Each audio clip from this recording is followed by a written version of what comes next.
A.J. Brown did not say he leaked Eagle stories to the media. Yes, okay. If y'all heard what A.J. Brown, he sat down with the young lady and basically blasted the Philadelphia Eagles. And yes, A.J. Brown did not say he leaked the Eagles story to the media. What he said was he purposely pushed stories to the media to prepare his team to work on problems they were having. Now, what I don't understand, what the hell is the difference?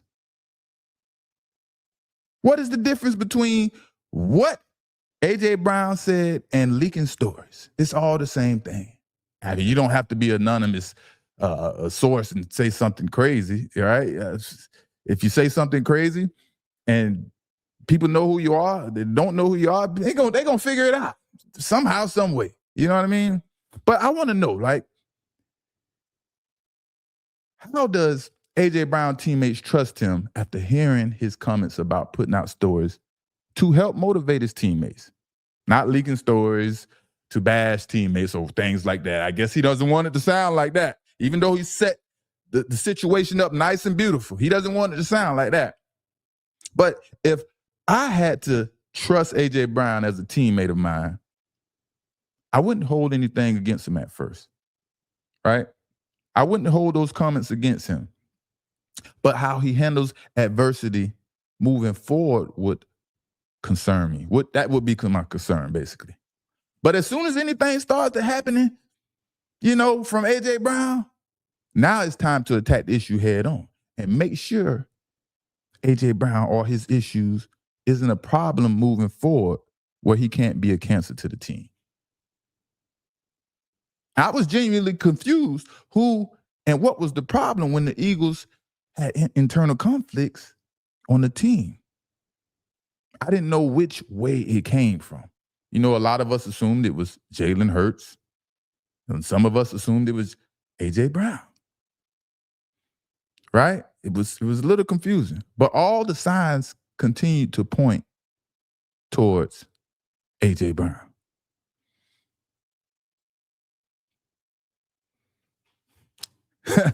Look at this. All right, look at this, man. Look at this.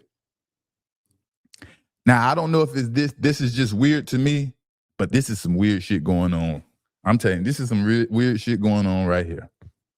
Out of all the jersey numbers to pick, A.J. Brown went back to rocking the number 1.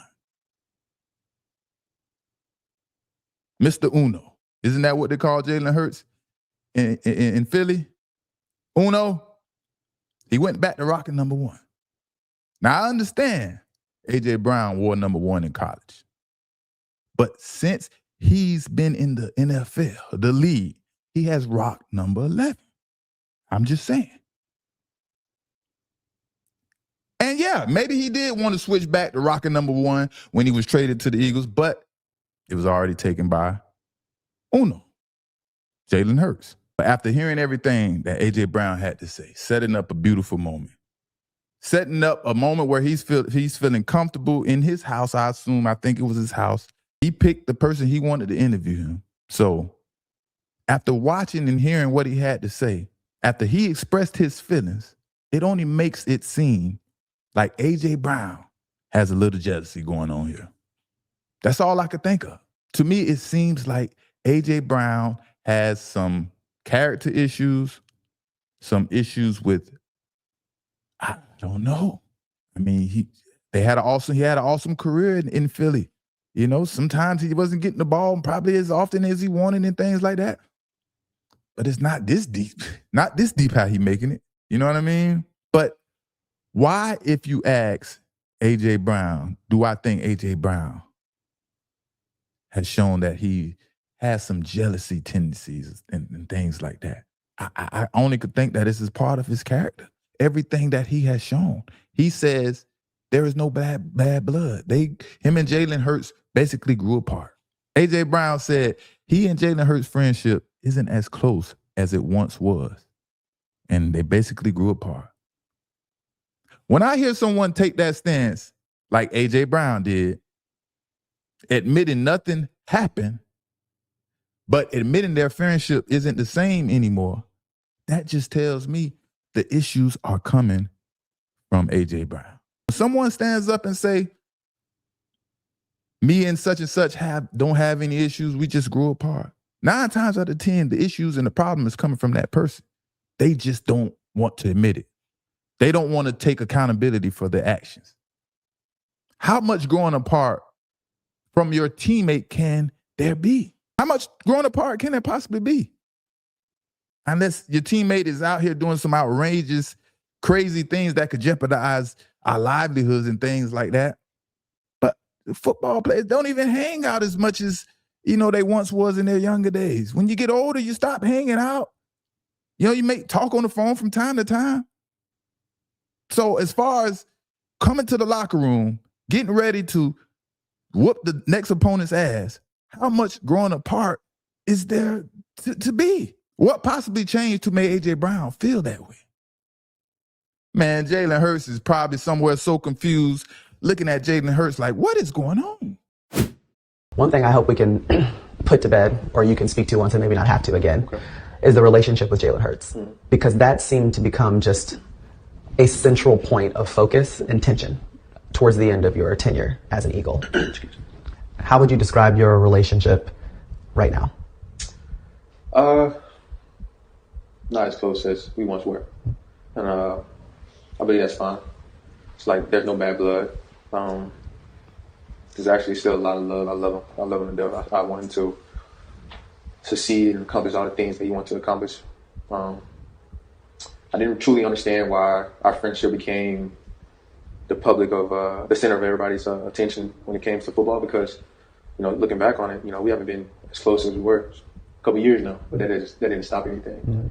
We still competed, we still pushed each other, we still led the team. So it's just kind of strange, people just got so fixated on the relationship and wanted to talk about maybe from the history of this place, but that wasn't what this was. And I'm gonna say it to you, I'm gonna say it on camera. I got nothing but love for him. What is the best way that you can put a description so people can understand? Yeah, nothing happened. Nothing happened. People just grow apart. Nothing happened between me and him or our families, or wives, anything. Nothing like that ever happened. But life happens. And you just look up sometimes and you find yourself drifting away. And that's fine. And I think both parties accepted that. So. It's part of life. Absolutely. It's part of growing up. Absolutely. Not everyone goes with you everywhere. Absolutely. Yeah, that's just real. Yeah. Whether we like it or not, 9 times out of 10, we've experienced some sort of jealousy in our lives. Maybe it's being a little jealous of something someone has or what they've accomplished or something like that. Or someone in our inner circle may be a close friend that can't handle our success, your success. Whatever the circumstances may be, depending on the level of jealousy, it can be very dangerous, man. It can be very dangerous. Now, don't get being competitive confused with jealousy. Now, I think that's a fine line and a thin line right there in itself. Some people are very competitive to the point where it may seem like they may be a little jealous. And it's just the competitive nature in that person wanting to outshine, or propel further than the next man's or the next person's success. Maybe they play the same position. Maybe they've been a childhood friend. And some people look at, competition like it can be jealous, a little jealousy. You know what I mean? And that can get a little tricky. At the end of the day, New England Patriots was the only team willing to give up their first round pick for A.J. Brown, and not the 2027 first round pick. Ended up being the 2028 first round pick, the 2029 second round pick or third round pick, and so on and so forth. Now, for the New England Patriots and head coach Mike Vrabel, I hope this isn't an old attraction from Mike Vrabel, from what he used to seeing from A.J. Brown back in their Tennessee days, thinking he's the same player he once was in Tennessee. Because he's definitely not. By a long shot, he's definitely not.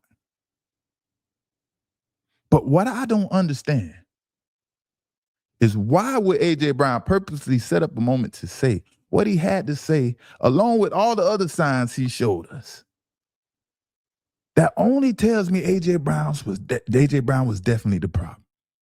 He was the cancer on the team, and he knew that he can cause so much drama and confusion based off what he can say. And that's the things that gave him a hard on and things like that. That's what made him excited. That what stroked his ego, I guess. As we can tell, as we can see. You was traded, leave, you can leave Philly, go to the Patriots and let bygones be bygones. Didn't even have to say anything.